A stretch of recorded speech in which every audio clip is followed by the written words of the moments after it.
Okay जी, आज का हमारा जो टॉपिक है that is लीजेस।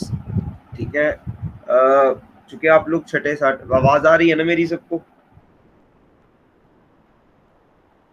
Yes sir. Yes sir. ठीक है।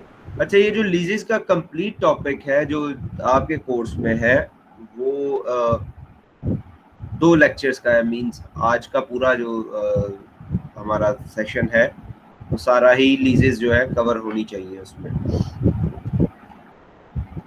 अब आप लोगों ने फाइनेंशियल मैनेजमेंट भी पढ़ी होगी, कुछ स्ट्रेटेजिक फाइनेंशियल मैनेजमेंट को, फाइनेंस से रिलेटेड जो कोर्स पढ़ा होगा उसमें भी शायद कहीं लीज को डील किया हो।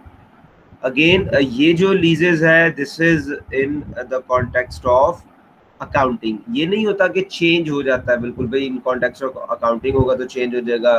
बेसिकली आई से reporting in the context of reporting, कि यहाँ पे होगा तो चेंज हो जाएगा, वहाँ होगा तो कुछ और होगा। नहीं, ऐसे नहीं होता। बस ये होता है कि एस्पेक्ट्स डिफरेंट होते हैं। टॉपिक जो कवर्ड होता है वो डिफरेंट तरीके से होता है, वो डिफरेंट एस्पेक्ट्स को कवर कर रहे होता है। यानी इसकी एंट्री को, इसको इसका इम्पैक्ट क्या होगा फाइनेंशियल स्टेटमेंट्स में वो देखा जाता है, जबकि फाइनेंस में ज़्यादातर डिसीजन मेकिंग के हवाले से लीजेस को देखा जाता है। तो what will be doing in this chapter, upon completion of this chapter you will be able to define a finance lease and an operating lease. तो हम लोग distinction करेंगे. There are 2 type of leases. One is called finance lease, other is called operating lease. So we'll differentiate both.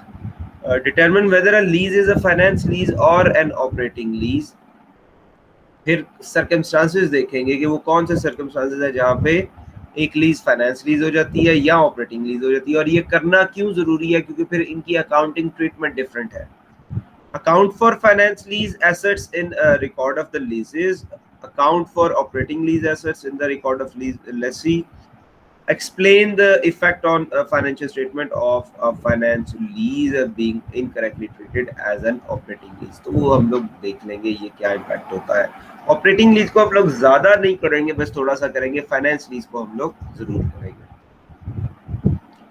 This will be और overall structure of this topic. लीजेस होंगी, हम define करेंगे, फिर classification of leases करेंगे, फिर substance over form का concept देखेंगे, leases में कैसे अप्लाई होता है, और then accounting for finance lease. Accounting for operating lease हम लोग नहीं करेंगे क्योंकि that is not part of your course.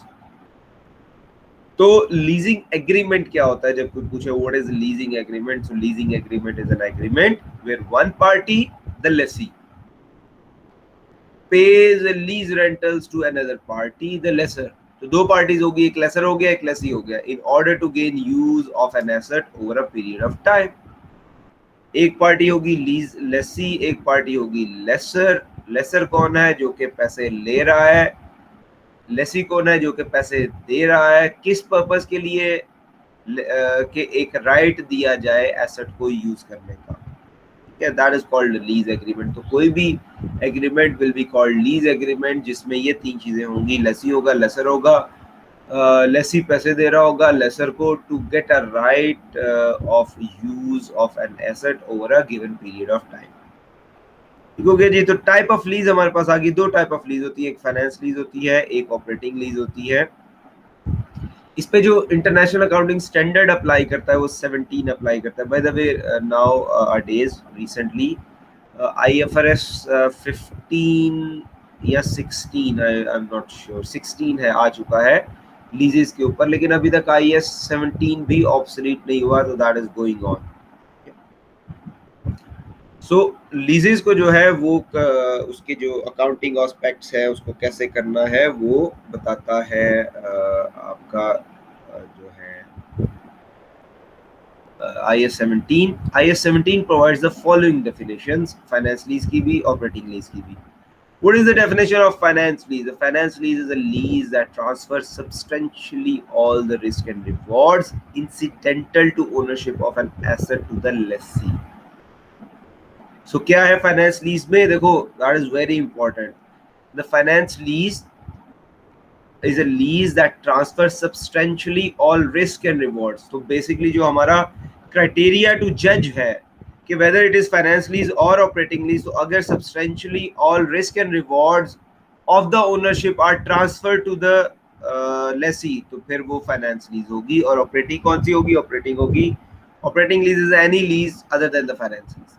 तो कोई भी लीज जो फाइनेंस लीज नहीं होगी, जिसमें risk and reward incidental to ownership of the asset जो ट्रांसफर नहीं होंगे, वो ऑपरेटिंग लीज होगी। इसमें एक एग्जांपल आपको देता हूँ। जब आप गाड़ी, I am not talking about Islamic lease, by the way ये जो कन्वेंशनल लीज है ये हराम है इस्लाम में। कोशिश करना जिंदगी में कि कभी कन्वेंशनल लीजिंग में ना पड़ना, ठीक है। सूद का एलिमेंट इन्वॉल्व होता है, और वो कैसे इन्वॉल्व होता है यू विल सी टुडे। आपको लग समझ आएगी, आज पढ़ लोगे कि यार ये इतनी ज्यादा चीजें होती थी बीच में। सो बेटर है not to do it because it's हराम। लेकिन हम लोग पढ़ते क्यों हैं? अगेन पढ़ते इसलिए हैं ताकि हम लोग डिफेंड कर सके किसी के आगे जो हमें रॉन्ग इंफॉर्मेशन दे रहा हो, या डेफिनेटली पेपर पास करने के लिए।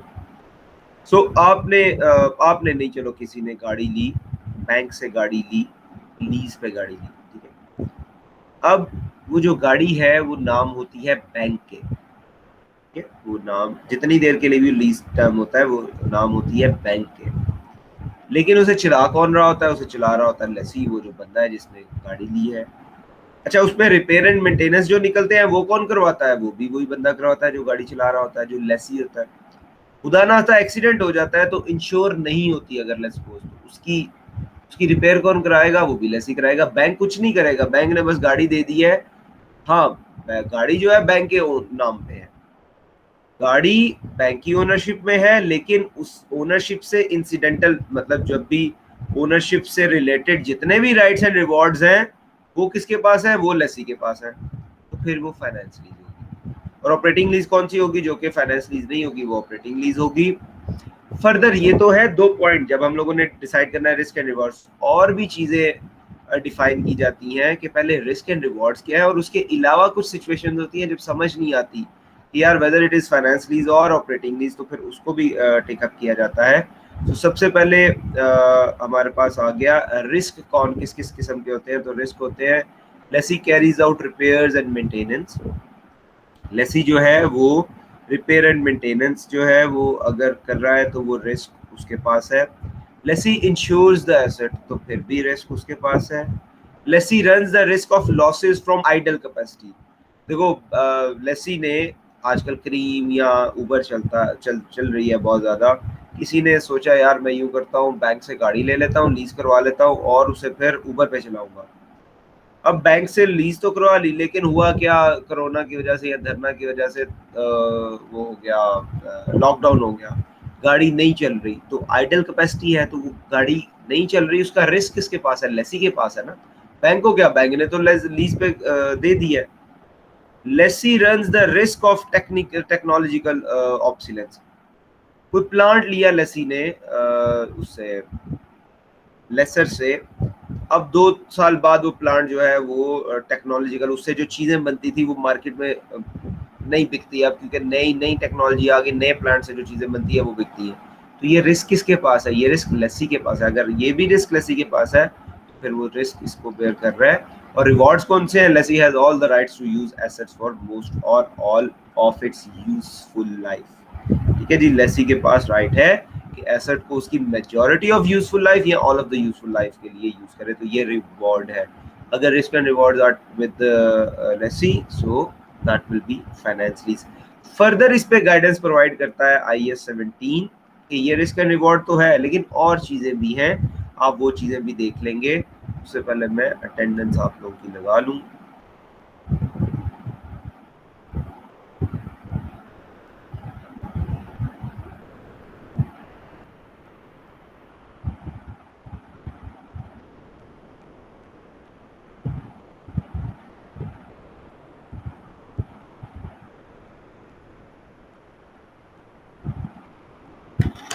जी, मिनाहिर Ali,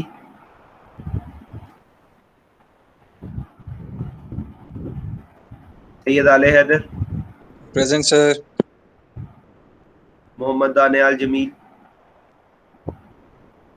sir. Sana Binte Hafeez,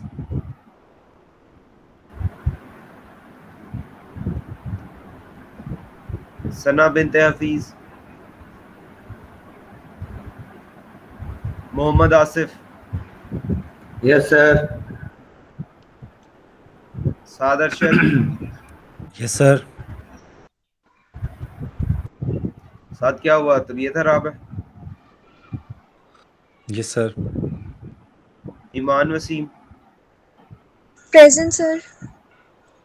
इब्तिसाम Ahmed, present sir.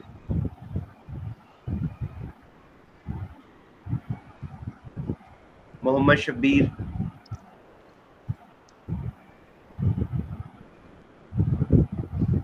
Mohammad Hammad, present sir.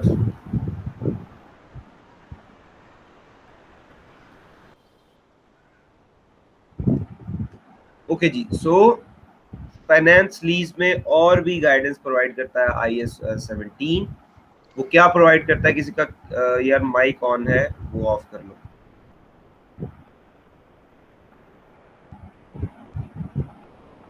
वो क्या प्रोवाइड करता है? IAS 17 और गाइडलाइंस प्रोवाइड करता है। वो कहता है the lease transfer ownership of the asset to the lessee by the end of lease term। अगर जो है वो लीज एग्रीमेंट में ये लिखा हुआ है कि जब लीज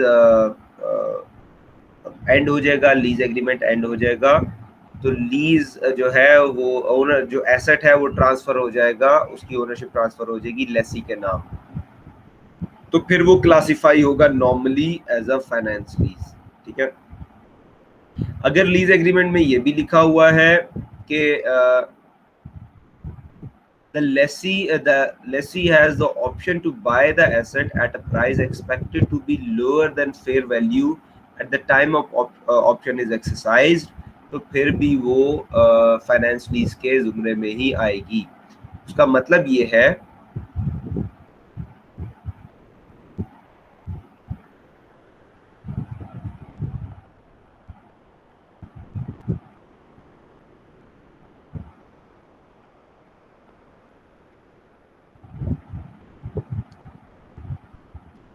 एक मिनट यार, सबर करो।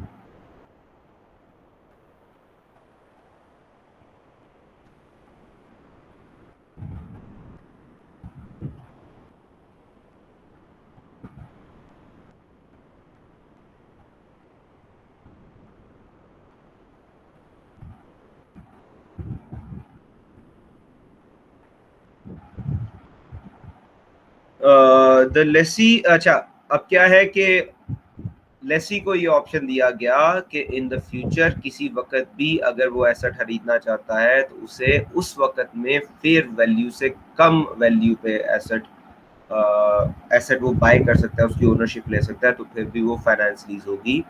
The lease term is for major part of economic life of the asset even its title is not transferred. तो जो एसेट की मेजर इकोनॉमिक लाइफ है उसके लिए lease, like let's suppose asset है, उसकी इकोनॉमिक लाइफ है 20 साल, तो जो लीज टर्म है वो 18 साल या 17 साल के लिए, तो फिर भी वो फाइनेंस लीज के ही जुमरे में आएगी।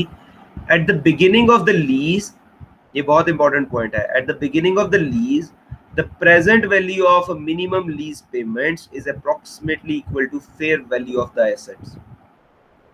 मिनिमम लीज पेमेंट्स क्या होती हैं? Present value of minimum lease payments, जो लीज की इंस्टॉलमेंट होती हैं, लीज इंस्टॉलमेंट्स, उसको आप प्रेजेंट वैल्यूज की फाइंड आउट कर लोगे, जो फाइनेंस में आप करते होते थे, जिसे डिस्काउंटिंग भी कहते थे।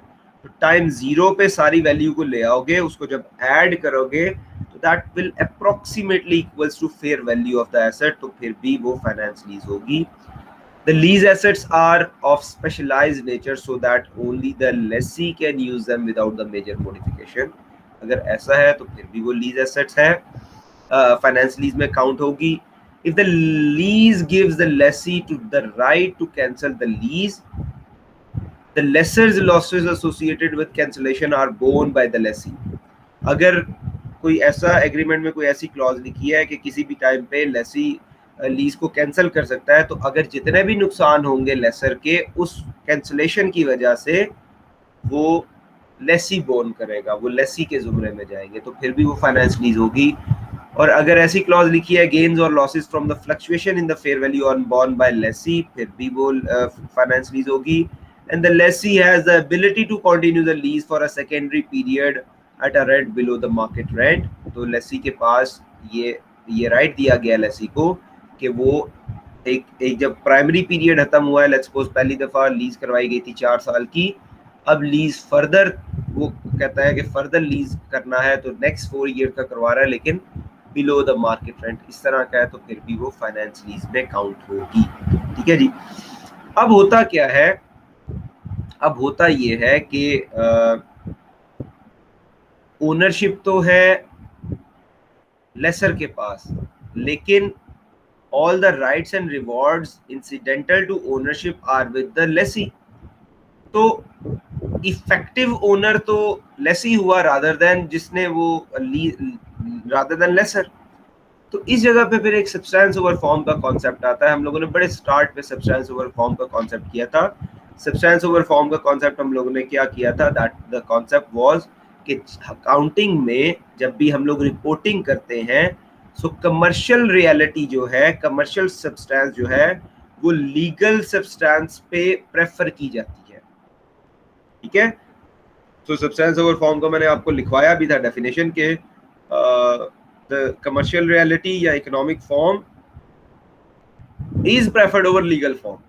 तो लीज में बेसिकली हम लोगों ने क्या करना है, फाइनेंस लीज में स्पेसिफिकली हम लोगों ने देखना है इसमें लीगल फॉर्म क्या है और कमर्शियल फॉर्म क्या है।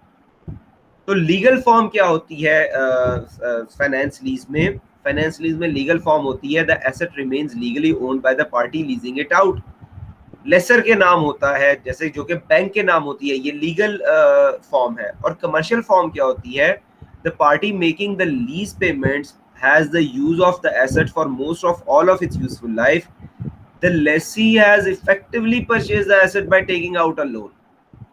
तो कमर्शियल सब्सटेंस क्या है कि रिस्क एंड रिवॉर्ड्स तो लेसी के पास है, तो lessee basically having all the risk and rewards. तो फिर रिपोर्टिंग करते वक्त क्या होगा, फिर accounting treatment of commercial substance of lease क्या होगी रिपोर्टिंग करते हुए, ये बहुत इंपॉर्टेंट है। क्या होगी, as the commercial substance of finance lease is that the lessee is the effective owner of the asset, the required accounting treatment is to record the asset as non-current asset in the lessee's statement of financial position and record a liability of lessee payment payable to the lessor। तो ये दो legal ownership तो laser के पास होगी, bank के पास होगी, लेकिन bank इसको अपनी रिपोर्ट्स में नहीं लिख सकता, लेसर इसको अपनी फाइनेंशियल रिपोर्ट्स में रिपोर्ट नहीं कर सकता एज एन एसेट। तो कौन रिपोर्ट करेगा, लेसी के अकाउंट्स में रिपोर्ट होगा। Though lessee is not legal owner of the asset but he is controlling the asset. अब इसको मैं कनेक्ट करता हूं जो हम लोगों ने फर्स्ट क्लास में एसेट की डेफिनेशन पढ़ी थी। Asset is a resource controlled by the entity from which future economic benefit will inflow. तो फ्यूचर इकोनॉमिक बेनिफिट तो इनफ्लो हो रहे हैं क्योंकि रिवॉर्ड सारे लेसी के पास है और एसेट का कंट्रोल भी लेसी के पास है। तो जब कंट्रोल होता है एसेट का किसी के पास भी तो वो उसी के उसमें लिखा जाता है, फाइनेंशियल रिपोर्ट्स में लिखा जाता है, ना कि उसकी ओनरशिप नेसेसिटी हो। ठीक है। अब आते हैं जी हम लोग अकाउंटिंग फॉर फाइनेंस लीज की तरफ कि फाइनेंस लीज की अकाउंटिंग कैसे होगी। फाइनेंशियल स्टेटमेंट एक्सट्रैक्ट्स हम लोग पूरी फाइनेंशियल स्टेटमेंट्स तो नहीं बनाते, सिर्फ फाइनेंशियल स्टेटमेंट्स के एक्सट्रैक्ट बनाएंगे जो कि 5 आइटम्स होंगी, हम लोग रिपोर्ट करेंगे। स्टेटमेंट ऑफ फाइनेंशियल पोजीशन, जिसे हम लोगों ने कहा कि बैलेंस शीट पुराना नाम था, अभी बैलेंस शीट यूज होता है, लेकिन कंटेम्पररी जो फाइनेंशियल स्टेटमेंट्स पब्लिश होती हैं उसमें statement of financial position use होता है। स्टेटमेंट ऑफ फाइनेंशियल पोजीशन में हम लोग उसे शो करेंगे, क्या क्या चीजें शो करेंगे, हम लोग शो करेंगे non current asset eight carrying amount. जो नॉन करंट एसेट होगा जो अंडर लीज होगा वो कैरिंग अमाउंट पे। कौन मुझे बताएगा कैरिंग अमाउंट क्या होती है?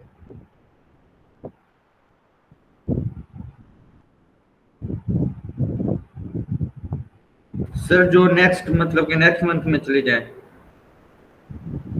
कि कौन कौन बोला नेक्स्ट ईयर नेक्स्ट मंथ में। वाह शाबाश मोहम्मद आसिफ, आपको 21 तोपों की सलामी है। कोई और? Anyone else eight carrying amount?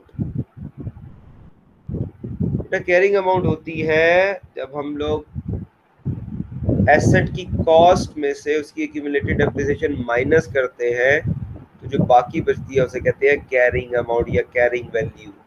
हम लोगों ने IS 16 में किया था, मिड से पहले का कोर्स। नॉन करंट लायबिलिटी भी रिलेटेड टू फाइनेंस लीज आएगी स्टेटमेंट ऑफ फाइनेंशियल पोजीशन में, और करंट लायबिलिटी जो नॉन करंट लायबिलिटी का करंट पोर्शन होगा वो भी वहीं पे शो होगा। Statement of profit and loss या इनकम स्टेटमेंट में क्या चीजें आएंगी? दो चीजें आएंगी, डेप्रिसिएशन एक्सपेंस आ जाएगा और फाइनेंस कॉस्ट आ जाएगी। To set up these figures, there are three main steps to perform. वो steps कौन कौन से हैं? पहले में आप सेटअप करेंगे initial asset and liability, depreciate करेंगे एसेट को और कैलकुलेट करेंगे इंटरेस्ट, जो कि ये फॉलोइंग एंट्री से होगी। At the date of the inception of lease, जिस दिन लीज एग्रीमेंट हो रहा है, आप एंट्री पास करेंगे डेबिट नॉन करंट एसेट्स और क्रेडिट कर देंगे फाइनेंस लीज लायबिलिटी को। क्या करेंगे? डेबिट करेंगे नॉन करंट एसेट्स को और क्रेडिट कर देंगे फाइनेंस लीज लायबिलिटी को। और वैल्यू क्या होगी? ये बहुत इंपॉर्टेंट है, गौर से सुन लेना, ठीक है? वैल्यू क्या होगी? वैल्यू होगी with the lower of present value of minimum lease payments and fair value of leased asset. ठीक है, with the lower of present value of minimum lease payments and fair value of the lease asset, कि आपके पास एक fair value होगी asset की और एक आपके पास आप जितनी भी लीज टर्म होंगी उनकी प्रेजेंट वैल्यू फाइंड आउट कर लोगे। प्रेजेंट वैल्यू फाइंड आउट करनी अगर नहीं आती तो हम लोग यहाँ पे उसको कर लेते हैं, मैं सिखा देता हूँ आपको।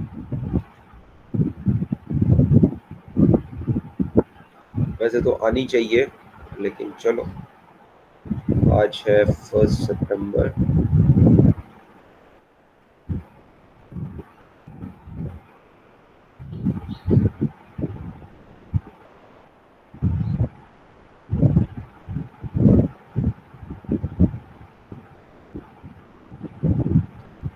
प्रेजेंट वैल्यू का फॉर्मूला क्या होता है, आता है किसी को? Yes sir. सर एक फ्यूचर वैल्यू को डिवाइड करते हैं 1 + i पावर n सर, जो i होता है आपका इंटरेस्ट होता है। एग्जैक्टली। तो क्या करेंगे हम लोग? If format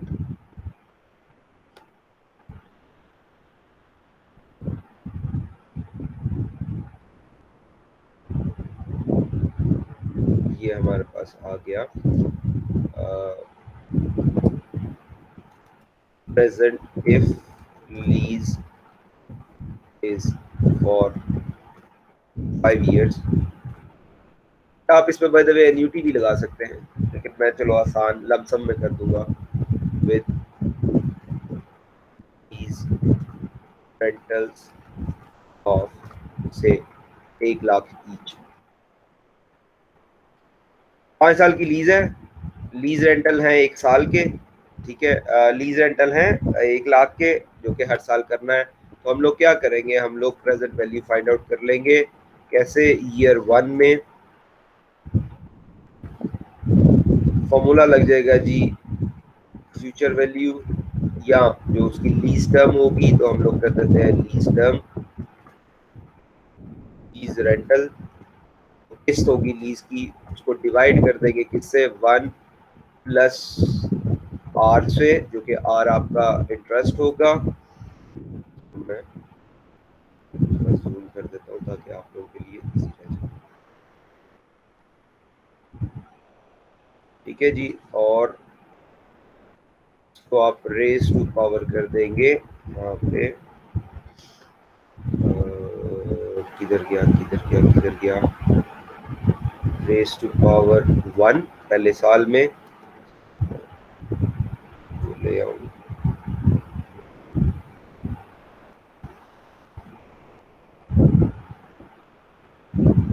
raise to power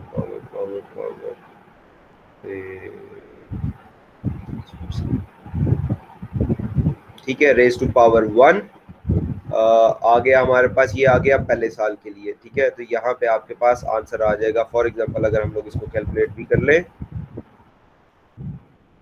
वापस ले आता हूं इसको मैं,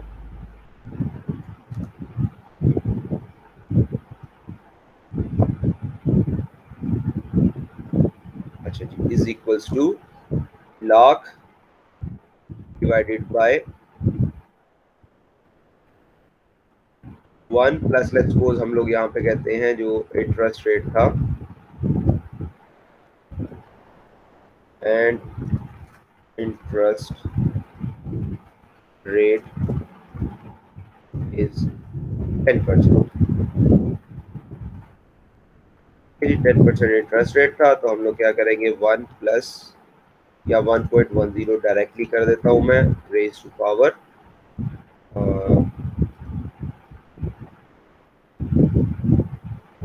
रेज टू पावर 1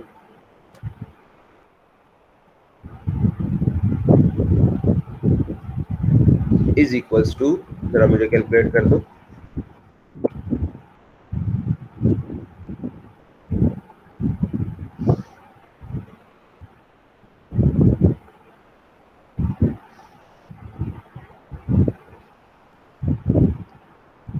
है कोई भाई? जी सर अभी करते हैं, वो कैलकुलेटर ऑफ कर बार बार। कर दो जरा।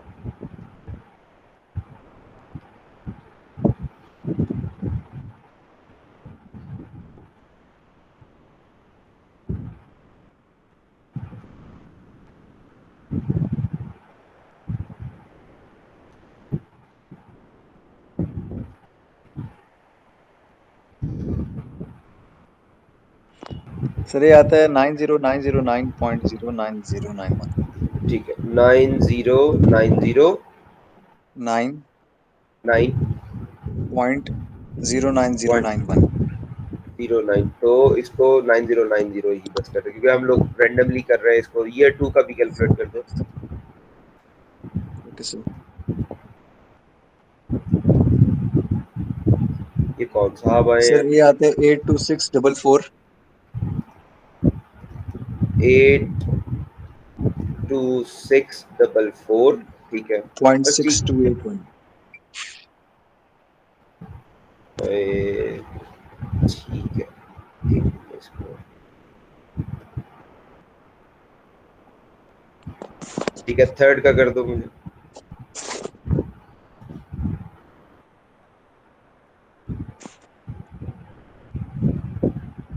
सर ये आता है 75131 751 31 31, ठीक है, फोर्थ का कर दो।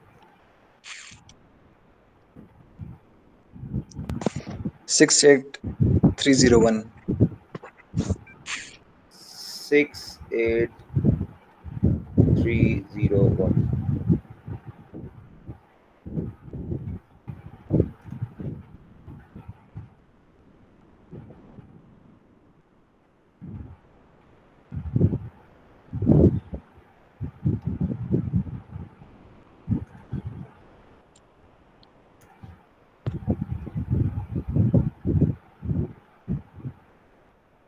और उसका भी कर दो मुझे। 5 का सर। हाँ, 5 का भी कर दो। सर 62092 62092, 92। ठीक है, क्लियर कर दो।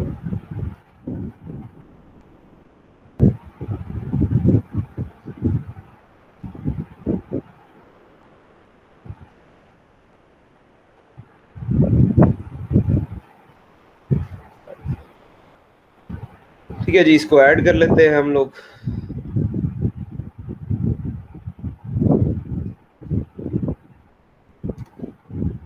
हो गया ऑलरेडी, ठीक है। So this is basically your present value of minimum lease payments, ठीक है। ये ईयर 2 की आ गई, ईयर 3 हो गया, ईयर 4 हो गया, एंड ईयर 5 हो गया। तो व्हाट यूल डू, आप एक तो ये कैलकुलेट कर लेंगे, this is basically present value of minimum lease payment, और फिर देखोगे कि एसेट की फेयर वैल्यू कितनी है। लेट्स सपोज एसेट की फेयर वैल्यू थी, ये तो आ गई present value of minimal lease payment,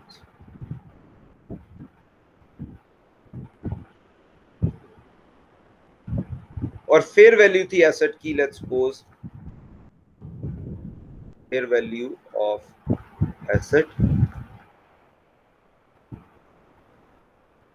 वो थी से 3,50,000 की। तो आप क्या करेंगे, आपने इन दोनों में से जो चूज कर, दोनों को कैलकुलेट कर लेना है, और चूज कौन सा करना है, आपने चूज करना है जो कि लोअर है। ठीक है, लोअर है किसके लिए, यहाँ पे इस एंट्री में उसकी फिगर को नोट करने के लिए, जो नॉन करंट एसेट और फाइनेंस लीज में आपने फाइनेंस लीज लायबिलिटी लिखनी है, वो lower of present value of minimum lease payments and fair value of the asset, lease asset. ठीक है, तो इनमें से जो लोअर है वो जाहिर बात है यही है, तो आप इसको यहाँ पे एंट्री डाल देंगे। सिर्फ एग्जांपल दी थी मैंने कि कैसे ये वाली लाइन है, और this line is very important. फिर बच्चे बाद में कहते हैं सर आप सवाल तो दे देते हैं, उसकी प्रैक्टिस नहीं करवाई होती। ठीक है, तो वो आप लोग पढ़ते नहीं, आप लोग ध्यान नहीं देते, बस जो न्यूमेरिकल होता है उसको देख के आप लोग गुजारा कर लेते हैं। अच्छा, दूसरे नंबर पे आपने क्या करना है, depreciation of asset find out करनी है। वो हम लोग IAS 16 में कर चुके हैं, मिड से पहले का कोर्स जो था, उसकी एंट्री हमें पता है क्या होगी, डेप्रिसिएशन एक्सपेंस डेबिट और नॉन करंट एसेट की एक्यूमुलेटेड डेप्रिसिएशन क्रेडिट। और ये किससे होगी, डेप्रिसिएट किससे करना है, ये इंपॉर्टेंट है। The asset should be depreciated over the shorter of useful life and the lease term, taking into account any secondary lease periods at the bargain rate. ठीक है जी, if ownership of the asset transfers at the end of lease, depreciate the asset over the total useful life. पहले वो कहता है आपने useful life कौन सी लेनी है या कितनी देर के लिए उसे डेप्रिसिएट करना है एसेट को, वो कहता है आपने लेना है शॉर्टर ऑफ उसकी यूजफुल लाइफ जो कि मैनेजमेंट डिसाइड करेगी, एंड उसकी जो है लीज टर्म, अगर लीज टर्म 4 साल की है और यूजफुल लाइफ 5 साल की है तो फिर आप 4 साल पे उसे डेप्रिसिएट करेंगे। हाँ, अगर कोई सेकेंडरी पीरियड के लिए भी लीज आउट करना है तो उसको भी कंसीडर करना है। इन केस अगर ownership of the asset transfers at the end of the lease, ownership of asset end of जो है लीज जब एंड हो रही है उस पर ट्रांसफर हो रही है, तो फिर क्या होगा, फिर उसकी यूजफुल लाइफ पे ही आप डेप्रिसिएट करेंगे उसको। ठीक है जी, ये इंपॉर्टेंट पॉइंट्स हैं, ये याद रखने हैं, इन पे मैं आपको टेस्ट करूंगा, मैं बता रहा हूँ। Calculate the interest and year-end liabilities. The main difficulty with the finance lease relates to calculation of interest and year-end liability.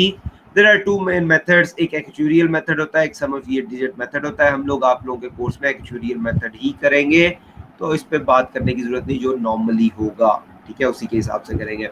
अब लीज पेमेंट जो है वो दो किस्म की होती है, एक एरियर्स में होती है, एक एडवांस में होती है। एरियर्स का क्या मतलब है, एरियर्स का मतलब है कि 1 जनवरी 2021 को एसेट लीज हुआ, तो जो पहली लीज रेंटल है वो दिसंबर में जाके पे हो रही है, यानी एरियर्स पूरा साल गुजरने के बाद। दूसरी लीज रेंटल्स कौन सी होती हैं, जो इन एडवांस होती हैं कि 1 जनवरी को आपने लीज पे एसेट लिया और 1 जनवरी को ही आपने लीज पेमेंट कर दी पहली।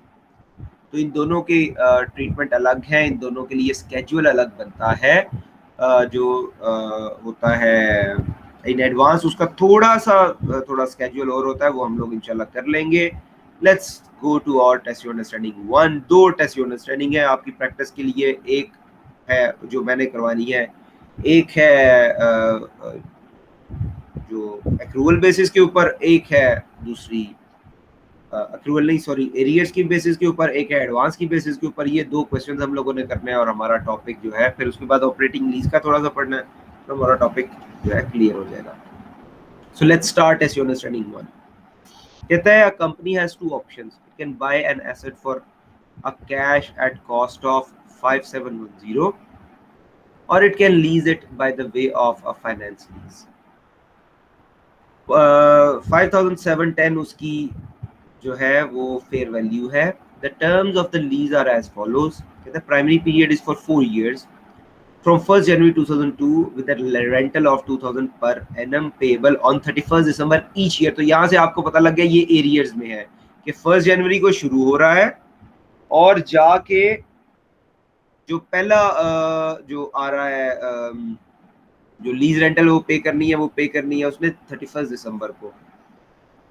और सेकंड क्या कह रहा है, सेकंड कह रहा है the lessee is required to pay all the repair maintenance and insurance cost as there arise. So lessee के पास रिस्क एंड रिवॉर्ड्स भी हैं। The interest rate implicit in the lease is 15%, but figures will be shown in the financial statement for the year ended 31st December 2002 assuming the finance lease option is taken। ठीक है जी, तो ये वो कह रहा है, इसको कर लेते हैं हम लोग इंशाल्लाह। Let me open a sheet, rename, as you understanding 1,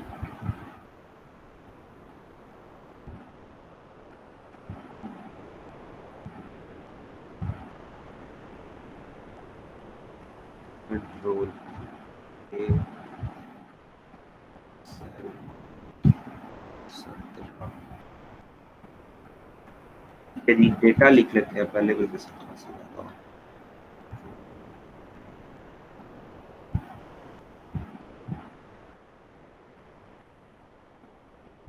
अच्छा जी, डेटा लिख लेते हैं। सबसे पहले हमें पता होना चाहिए उसका फाइनेंशियल ईयर, तो फाइनेंशियल ईयर भी लिख लेते हैं उसका। फॉर्मेट सेल,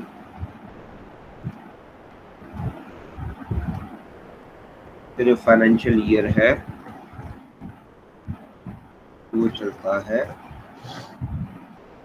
1 दिसंबर 2001 से, नहीं करना चाहिए, 1 दिसंबर से, सॉरी 1 जनवरी से 31 दिसंबर, इसका फाइनेंशियल ईयर हो गया। बोल्ड कर देता हूँ मैं इसको, थोड़ा सा जूम कर देता हूँ। ओके, सो यहाँ पे हमारे पास सबसे पहले आ गया लीज रेंटल्स।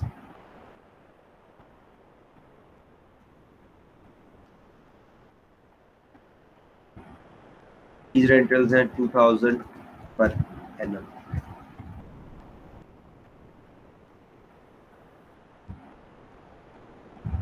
$2000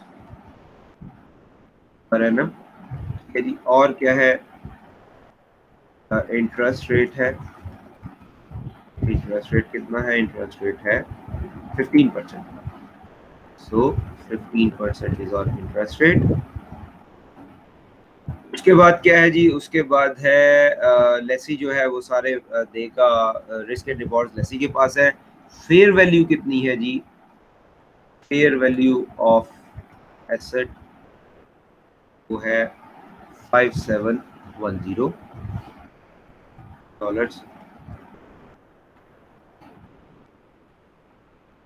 और लीज टर्म्स क्या हैं, लीज टर्म्स हैं पीरियड्स। और क्या है जी,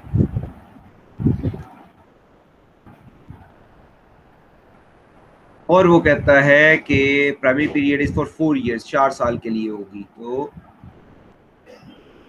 primary period is for 4 year. इसका मतलब ये हुआ कि उसने इसमें कुछ चीजें एज्यूम्ड है। क्या है, मिनिमम लीज पेमेंट उसने नहीं दी, present value of the asset उसने लीज पेमेंट की हमें कैलकुलेट करने की जरूरत नहीं है, कैलकुलेट कर भी सकते हैं हम लोग। ठीक है, अगर हम लोग कैलकुलेट करना चाहें इसको, so we can calculate it. Let's suppose हम लोग यहाँ पे इसको कैलकुलेट कर सकते हैं। तो अगर मैं कॉपी पेस्ट कर लूँ तो सी कंट्रोल ई,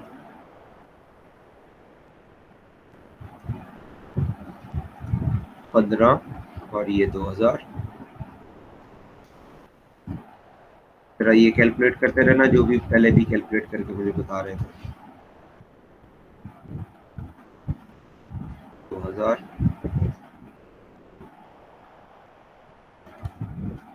2000 हो जाएगा।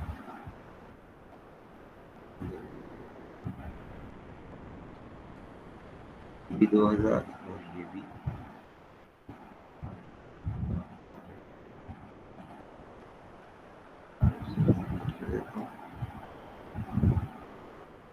फेयर वैल्यू होता है एसेट इज गिवन टू 5713। इधर आप मुझे कैलकुलेट करके बताएं क्या क्या आता है।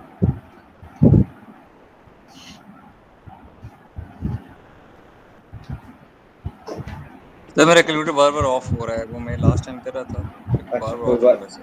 कोई और बता दे भाई, अगर जाग रहे हैं तो, जिंदा हैं तो।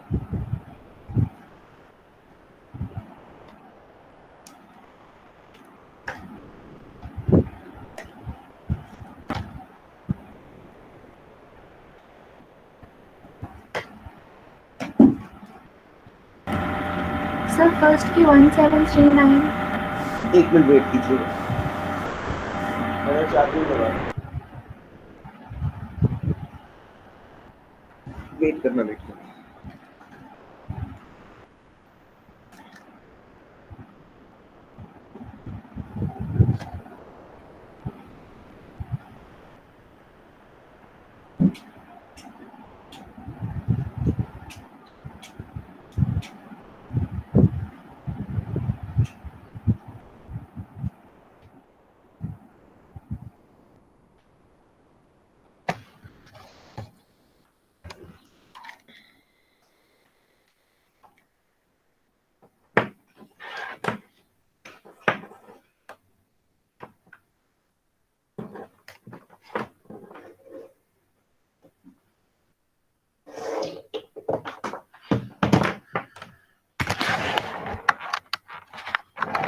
हाँ जी बताओ, फर्स्ट की कितनी?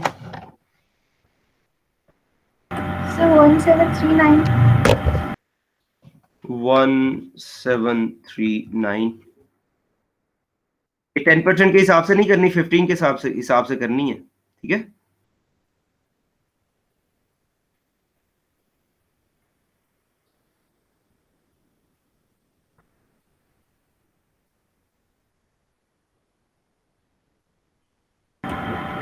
सर सेकंड की 1512। 1512। ये थर्ड की 1315। 1315। सर फोर की 1143। 1143। ठीक है, तो देखो इसमें जो मिनिमम लीज पेमेंट्स हैं वो बन रही हैं 5709, और इसमें जो फेयर वैल्यू है वो बन रही है, ये भी तकरीबन अगर राउंडिंग की जाए तो 5710 ही बनेगा मिनिमम लीज पेमेंट। तो यहाँ पे इत्तेफाक से मिनिमम लीज पेमेंट और फेयर वैल्यू इक्वल है, अप्रोक्सीमेटली इक्वल है। तो यही हम लोग कह रहे थे वहां पे भी कि फाइनेंस लीज होगी जहां पे मिनिमम लीज पेमेंट्स और फेयर वैल्यू जो है वो अप्रोक्सीमेटली इक्वल हो। वेट कीजिएगा कुछ सेकंड्स।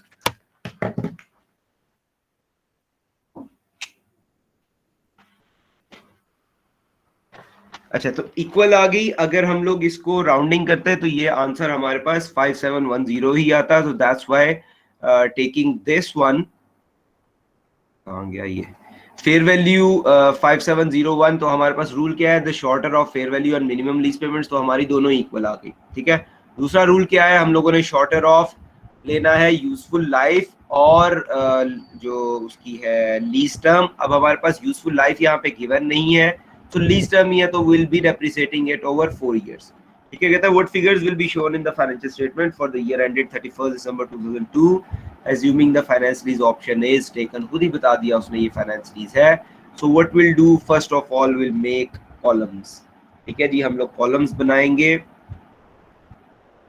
कॉलम में सबसे पहले हमारे पास आ जाएगा यहाँ पे ईयर एंडेड। सर ही बोले सर एक और बात बता देंगे, जो अभी आपने कैलकुलेशन की है तो उसमें आपने बताया था कि कौन सी दो टर्म्स इक्वल हों तो वो फाइनेंस लीज होती है, एक लीज टर्म होती है सर दूसरी। हाँ, आपने ये करना है, आपने ये रिकॉर्डिंग सुननी है मेरी, फिर आपको पता लग जाएगा, ठीक है। अच्छा नहीं, बताओ क्या पूछ रहे हो। सर मैं साथ साथ ही हूँ, बस मैं ये पूछा था कि वो साथ स्किप हो गया कि वो लिख रहा था सर में। अब कोई वो बात नहीं। दो सर टर्म्स जब इक्वल हों तो सर फाइनेंस लीज होती है, अभी आपने कैलकुलेट करके बताया था।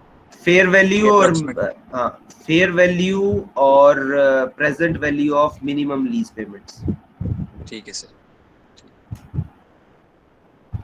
ईयर एंडेड, यहाँ पे हमारे पास आ जाएगी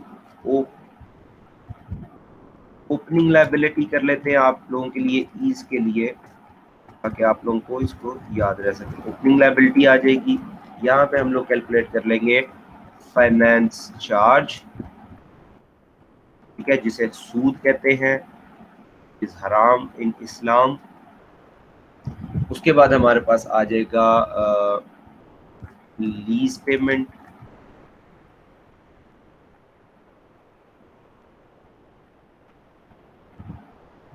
और यहाँ पे आ जाएगी हमारे पास लायबिलिटी कैरी फॉरवर्ड, जो कैरी फॉरवर्ड करनी है। क्लोजिंग लायबिलिटी भी आप कर सकते हैं, कह सकते हैं उसको। अच्छा, सबसे पहला ईयर जब होगा हमारा, तो हमारे पास जो डेट आएगी वो 4 साल है, तो आप ईयर 2002 के हिसाब से लगाना चाहते हैं तो फर्स्ट ईयर विल बी, क्योंकि जो कमेंसमेंट हो रही है वो 1 जनवरी 2002 को हो रही है, ठीक है। तो जब जब कमेंसमेंट हो रही है तो कमेंसमेंट के on the date of commencement हम लोग वो एंट्री पास कर देते हैं। So on the date of commencement we do not wait till the end of the year, क्योंकि जिस वक्त जो चीजें होनी है उसकी एंट्रीज उसी वक्त पास होनी है। On the commencement of lease agreement, जो कि आपका अब होगा 1 जनवरी 2000 X2 को हो रहा है, X2 ही है ना कमेंसमेंट, हाँ 1 जनवरी X2 को हो रही है। और वो क्या होगा जी, वो होगा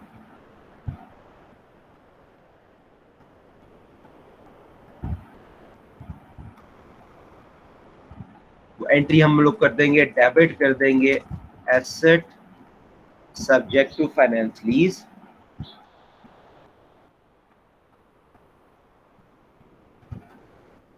और क्रेडिट कर देंगे क्या, क्रेडिट कर देंगे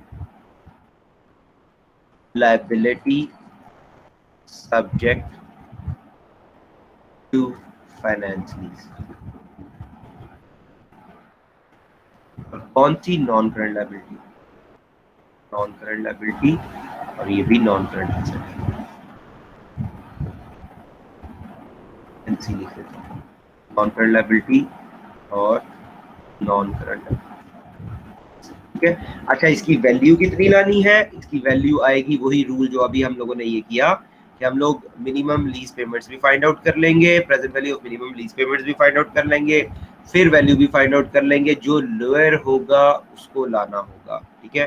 सो अभी हमारे पास दोनों इक्वली ही हैं, तो 1 जनवरी को हम लोगों ने ये एंट्री पास कर दी 5710 से और 5710 से एंट्री पास कर दी, ठीक है जी। अच्छा, अब जब ये एंट्री पास होगी 1 जनवरी को, अब पूरा साल गुजर गया, हम लोग ईयर एंड पे आ गए। पहला ईयर एंड हमारे पास आ गया, कौन सा पहला ईयर एंड हमारे पास आ गया,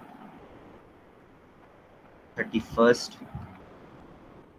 दिसंबर 2000 X2 का पहला ईयर एंड आ गया। ओपनिंग लायबिलिटी क्या है, क्योंकि हमारे पास ये कैरी फॉरवर्ड लायबिलिटी हो रही होगी, तो इस ओपनिंग लायबिलिटी को हम लोगों ने 5710 लिख दिया इधर, ठीक है, यही लायबिलिटी थी। फाइनेंस चार्ज क्या है जी, फाइनेंस चार्ज है 15% का सूद है, तो वो किस पे लगना है, वो लगना है आपकी ये लायबिलिटी पे, क्योंकि वो ये अज्यूम कर रहा होता है कि आपने इतना पैसा उधार लिया हुआ है, ठीक है।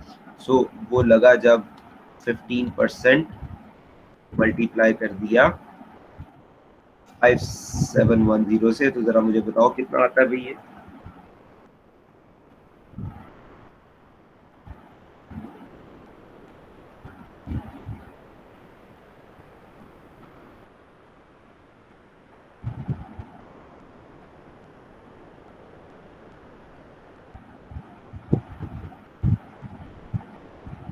Sir, 856.5. 856.5, ठीक है। अच्छा, इतनी आपने, तो मैं इसको राउंडिंग करता हूँ फिलहाल इजी, ताकि आप लोगों के लिए इजी रह जाए, 857 कर देता हूँ, ठीक है। अच्छा, लीज पेमेंट कितनी हुई, लीज पेमेंट थी 2000 की, अब यहाँ पे मैंने एक और जानबूझ के कॉलम ऐड किया ताकि आप लोगों के लिए इजी, इसको समझना इजी हो। सो आप क्या करेंगे, प्रिंसिपल पेमेंट,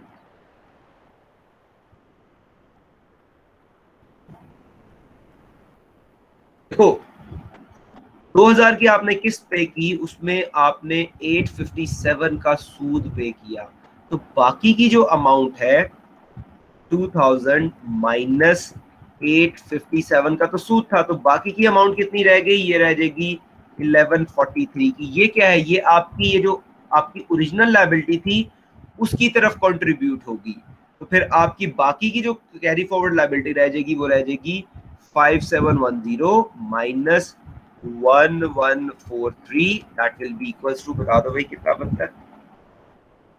Sir, 4567. 4567। ठीक है जी। अब क्या होगा, अब 31 दिसंबर नेक्स्ट ईयर हम लोग इसी तरह पूरा साल गुजर जाएगा, नेक्स्ट ईयर में आगे अब ओपनिंग लायबिलिटी क्या हो जाएगी 4567। उसी तरह फाइनेंस चार्ज हम लोग लेंगे, लेकिन अब फाइनेंस चार्ज जो लगेगा वो लगेगा जितनी आपकी लायबिलिटी रह गई हुई है, और लायबिलिटी कितनी है 4567, जरा बता दो मुझे ये कितना बनता है? Sir, 685.05. 685 ले लेते हैं हम लोग इसे। 2000 आपकी लीज रेंटल थी, 2000 जो लीज रेंटल थी उसके अंदर से आपने 685 सूद पे कर दिया, तो बाकी की आपकी जो प्रिंसिपल पेमेंट थी वो कितनी हो जाएगी, दैट विल बी 1315। अब हम लोग क्या करेंगे, जो आपकी ओपनिंग लायबिलिटी थी 4567 उसमें से माइनस कर देंगे 1315 को। So give me answer. Sir, 3252. 3252।